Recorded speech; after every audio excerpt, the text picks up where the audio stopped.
Sunday dinner, a fine old English institution. Under communism, virtually everything belongs to the state. The individual has little right to own property. In caso tutti I cavalli ed il materiale di scuderia sono trasportati in Freia.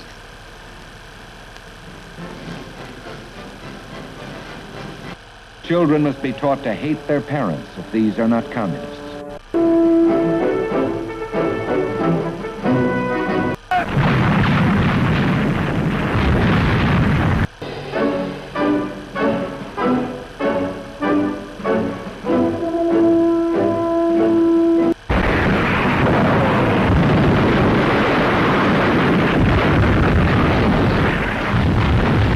Just one American division, with more than 400 helicopters of its own. Nothing can outrun the Flying Horsemen. That's one small step for man, one giant leap for mankind.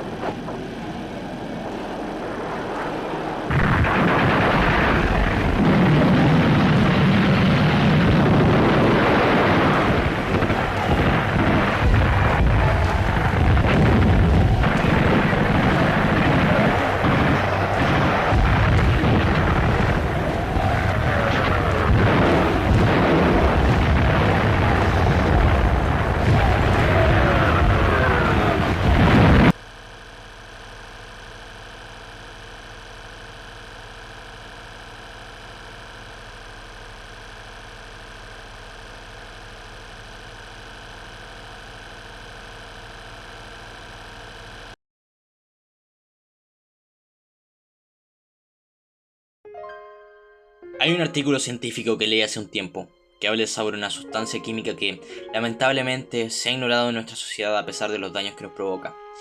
El último año ha causado millones de muertes alrededor del mundo por ahogamiento o intoxicación. Miles de otras sustancias químicas tóxicas se fabrican con este, oxida con facilidad el metal. Se han documentado casos en que ha llegado a destruir poblados enteros por su impacto en las construcciones e incluso causa una gran dependencia en el que lo consuma, ya que al evitar su uso por un largo tiempo puede causar la muerte del individuo. Los gobiernos del mundo y la sociedad en general han hecho caso omiso al daño que ha causado en el mundo entero, incluso llegando a fomentar más su uso. Esta horrible sustancia que nos ataca desde las sombras ha recibido muchos nombres a lo largo del tiempo: monóxido de hidrógeno, oxidano, agua. Al fondo, un cartel de colores, demasiado grande para hallarse en el interior, estaba pegado a la pared. Representaba solo un enorme rostro de más de 1 metro de anchura, la cara de un hombre de unos 45 años con un gran bigote negro y facciones hermosas y endurecidas. Era uno de esos dibujos realizados de tal manera que los ojos le siguen a uno donde quiera que esté. El gran hermano te vigila, decían las palabras al pie. La novela de 1984 cuenta la historia de Winston, un hombre de 40 años según creía, habitante de Oceanía, más específicamente de la Franja Aérea 1, antes Gran Bretaña, que se encuentra gobernada por un régimen totalitario y encuentra la normalidad en la hipervigilancia. Winston escribiría un diario con el fin de que alguien lo leyese algún día, a pesar de saber que esto inevitablemente lo llevaría a una ejecución. Él sabía de las prácticas de manipulación del partido, sabía de las censuras y ediciones sobre los documentos del pasado. ¿Y cómo sabía esto? Bueno, porque él era parte del partido. El INSOC, abreviatura del inglés English Socialism, socialismo inglés, es la ideología que mantiene Oceanía, el superestado de la novela. La figura del gran hermano estaba en todas partes, siendo este un símbolo del poder al que se sometía la población. Era un rostro al que poder mirar y así personificar a la enorme pared que les bloqueaba de ser libres. ¿Qué es ser libres? A través de 4 ministerios, el partido controlaba al pueblo desde lo más profundo de su psiquis. El Ministerio de la Abundancia, que se encarga de todo el apartado económico, incluyendo la repartición de bienes a la población. El Ministerio de la Paz, que se encarga de la guerra.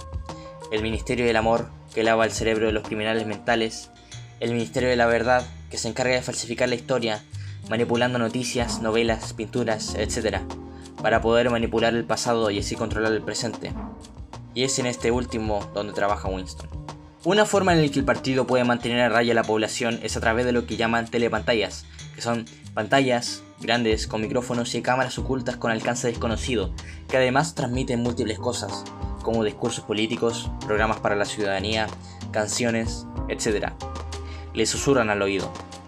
Un mundo consumido por la opresión mental de los más grandes, convenciéndoles a los pequeños de mentiras transformadas en verdad. Es natural que de esto se crea un descontento en la población y que se quiera recuperar la libertad. Para ventilar estos sentimientos, cada cierto tiempo se celebran los 2 minutos de odio, un momento surreal en el que se le presentan a la gente imágenes de los enemigos del Estado, para que los repudien y no odien al partido. También cada tanto se ejecutan a traidores o criminales del Estado en vía pública, donde son humillados y expuestos por todos sus crímenes. Esto provoca paranoia en los individuos, viendo amenazas donde no las hay. Incluso educan a los niños para acusar a sus padres en caso de sospechar que sean espías. En la novela, a pesar de estas dificultades, Winston conoce a Julia, una mujer joven, miembro de la Liga Antisex, un grupo que le jura castidad al Gran Hermano. Ellos desarrollan un amorío prohibido, ya que para el partido ni siquiera el amor es algo permitido, sino con fines reproductivos. Su relación se desarrolla hasta que un día, en un departamento que ellos arrendaron, son atrapados por la policía del pensamiento. Ahora dime, ¿qué es lo que te estoy mostrando ahora mismo? Si dices que es una manzana, entonces estás equivocado, o al menos de forma parcial. ¿Qué es una manzana? ¿Qué es una pera, un auto, una bicicleta, una ciudad, un líder? Son solo conceptos inventados para darle coherencia a formas abstractas, ideas. Vivimos a base de las palabras que hemos inventado para darle un significado a las ideas que tenemos, y en consecuencia, al tener varios conceptos en el imaginario colectivo, hemos creado múltiples palabras a lo largo de la historia, aunque esto no es igual para todos. Hagamos un experimento. ¿Puedes identificar el color diferente en esta rueda? ¿No puedes? Bueno, en el caso de que seas un Himba, una tribu africana de Namibia, sabrás que el verde diferente aquí será este. Ahora otro experimento. ¿Puedes identificar el color distinto en esta otra imagen? Si no eres ciego o daltónico, podrás ver el celeste aquí. Algo interesante es que los Himbas no podrán diferenciarlo. Verán el mismo color.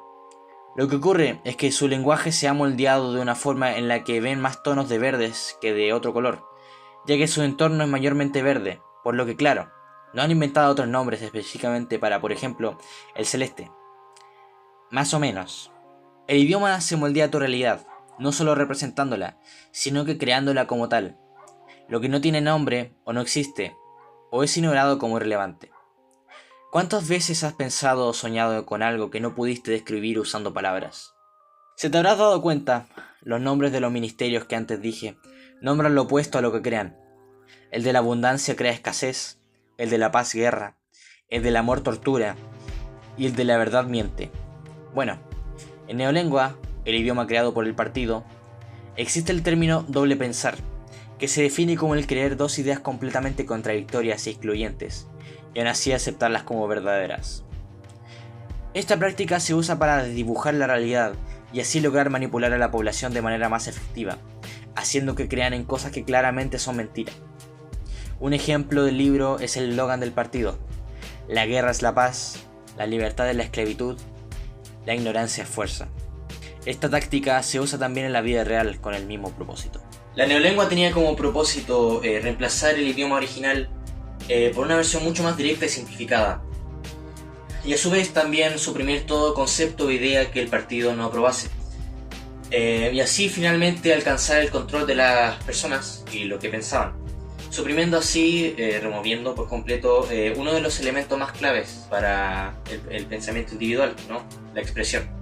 El lenguaje crea la realidad y la realidad crea el lenguaje. Imperio Ruso, 1917. La Primera Guerra Mundial y la gran pobreza empujaría al Imperio Ruso a una revolución liderada por Vladimir Lenin, con el fin de derrocar la monarquía e instaurar un Estado socialista inspirado por los pensamientos de Karl Marx, y así elevar al obrero dándole el poder que merecía. Una idea noble. Alemania, 1933. Tras la fuerte crisis económica que vivió el país desde el final de la Primera Guerra Mundial, Adolf Hitler subiría al poder, dándole una nueva esperanza a los alemanes para crecer. Italia, 1922. El partido fascista italiano, con Benito Mussolini a la cabeza, lideraría la Marcha sobre Roma, un movimiento que iniciaría con el lanzamiento al poder de Mussolini y la instauración de una dictadura, un régimen totalitario. El totalitarismo fue una gran inspiración para George Orwell para escribir este libro, y bien se nota en el planteamiento. La opresión, las calles grises, la propaganda, la hipervigilancia, la arquitectura brutalista, todo esto se respira por las páginas de 1984. Era pues el miedo de Orwell a que un régimen de estos se instaurara en Gran Bretaña o Estados Unidos lo que inició la chispa que resultó en la creación de la novela. La propaganda de la Alemania nazi y la Italia fascista, donde se incita a tratar a tus líderes como deidades o a ridiculizar el pensamiento del enemigo, fueron elementos que Orwell transportó al mundo de esta novela para servir como ejemplos de cómo el pensamiento individual muere al ser expuestos a mentiras camufladas de verdad o a verdades presentadas de cierta forma en la que parecen cosas más terribles de lo que en realidad son. Vas al doctor, te examina y te pide que te hagas unos exámenes. Vas y los haces, y pronto llegan los resultados. Le tengo dos noticias, una buena y una mala, dirá el doctor. La mala es que tiene cáncer, y la buena es que tiene tratamiento. Claro, la noticia es mala, pero la forma en la que se te cuenta determina cómo te sentirás después. Probemos al revés. Le tengo dos noticias, una buena y una mala. La buena es que hay tratamiento para lo que tiene, y la mala es que tiene cáncer. En la primera terminas con una leve sensación de alivio, debido a que lo último que te dijo el doctor es que tenías salvación. En cambio, en el último ejemplo terminas con un mal de cuerpo, ya que te dijo al final de que tenías cáncer. Y esto es solo un ejemplo de la vida real, un tanto a menor escala, pero que ejemplifica mi punto. No siempre tienes que mentir para modificar la realidad.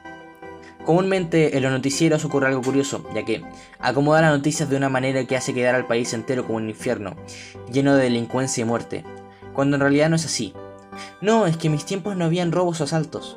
Y claro, es verdad, aunque no de forma tan exagerada. Y estos son solo unos ejemplos de los varios que existen para manipular a un grupo de población para que piensen de una forma específica. Hay muchos más. De vuelta en 1984, la novela, se explora esta realidad distópica donde ningún individuo se libra del peso de la manipulación y la propaganda, donde cada pensamiento que tienes es no en beneficio tuyo, sino en beneficio de alguien que posiblemente nunca llegues a conocer. Winston y Julia son atrapados y llevados al Ministerio del Amor, donde perdemos el rastro de Julia finalmente. Winston es torturado allí física y mentalmente para evitar que sus pensamientos se desvíen demasiado de lo que quiere el partido para él. Después es llevado a la habitación 101, donde espera al que entre su mayor miedo. Para Winston, las ratas. Al final, Winston deja ir a Julia y aprende a vivir acorde a lo que el partido quiere que piense. Contempló el enorme rostro. Le había costado 40 años saber qué clase de sonrisa era aquella oculta bajo el bigote negro. Qué cruel e inútil comprensión. Qué tosudez. La suya exilándose a sí mismo de aquel corazón amante. 2 lágrimas, perfumadas de ginebra, le resbalaron por las mejillas. Pero ya todo estaba arreglado. Todo alcanzaba la perfección. La lucha había terminado. Se había vencido a sí mismo definitivamente. Amaba al gran hermano. 1984 es una novela aterradora, donde casi con precisión profética se nos advierte de una sociedad sombría e inhumana, donde se nos es arrebatado lo que nos define como ser humano, el pensamiento crítico y racional, y se nos es reemplazado por una programación obediente a nuestros líderes. Para muchos, la distopía definitiva. Para mí, un retrato inquietante de un problema silencioso que amenaza con un día ser un estruendo.